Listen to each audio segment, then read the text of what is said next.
आप लोगों ने ऑस्कर अवार्ड्स के बारे में तो जरूर सुना होगा। पूरी ही दुनिया की फिल्म इंडस्ट्री में ऑस्कर अवार्ड को सबसे बड़ा अवार्ड माना जाता है। अब इसी के बारे में मैं आप लोगों को एक बहुत ही इंटरेस्टिंग फैक्ट बताने वाला हूं।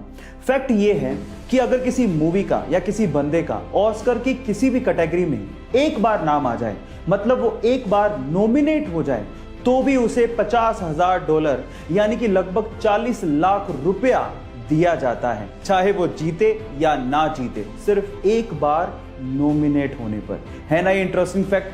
क्या ये इंटरेस्टिंग फैक्ट इसके पहले तक आपको पता था? हमारी ह्यूमन बॉडी में कुछ ऐसे ऑर्गन्स होते हैं जिनके खराब हो जाने पर हमें उन्हें रीट्रांसप्लांट करवाना पड़ता है। लेकिन आप ये जान के हैरान रह जाएंगे कि लीवर हमारी बॉडी का एक ऐसा पार्ट है जो कि खराब हो जाने पर या फिर काटे जाने पर हमारी बॉडी में ऑटोमेटिकली, जी हां, अपने आप रीग्रो करता है, और वो भी सिर्फ 1 महीने में। यानी कि लीवर हमारी बॉडी का मोस्ट रेजिलिएंट पार्ट है। गाइस, क्या इसके पहले तक इफेक्ट आप जानते थे? और अगर नहीं जानते थे तो चैट सेक्शन में लिखना मत भूलिएगा।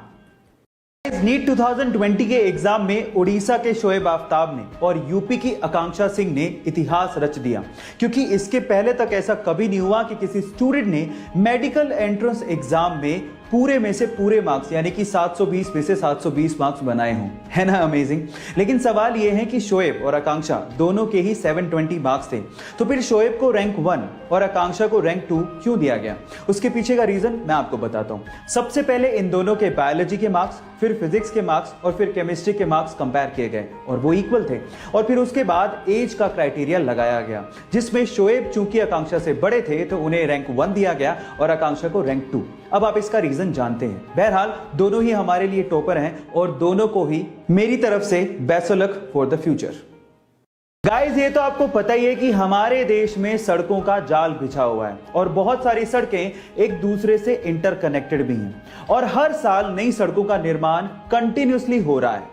लेकिन मैं अगर आपसे सवाल पूछूं कि हमारे देश में ऐसी कौन सी जगह है जहां पर रोडवेज या यूं कहें कि सारी सड़कें समाप्त हो जाती हैं, खत्म हो जाती हैं, मतलब सड़कों का एंडिंग पॉइंट कौन सा है, तो आप लोग क्या जवाब देंगे?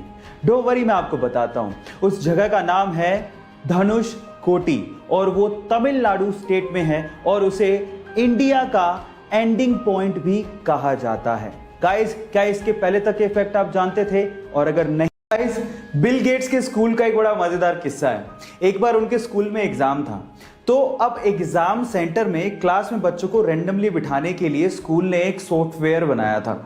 अब बिल गेट्स ने उस सॉफ्टवेयर को हैक कर लिया और उसमें कुछ ऐसी प्रोग्रामिंग की जिससे वो उस क्लास में जाके बैठे जहां पर सबसे ज्यादा लड़कियां हों, और जब उनका नंबर आया कि वो कौन से क्लास में बैठने वाले हैं तो वहां पर वो इकलौते लड़के थे और सारी की सारी लड़कियां थी। Man will be man.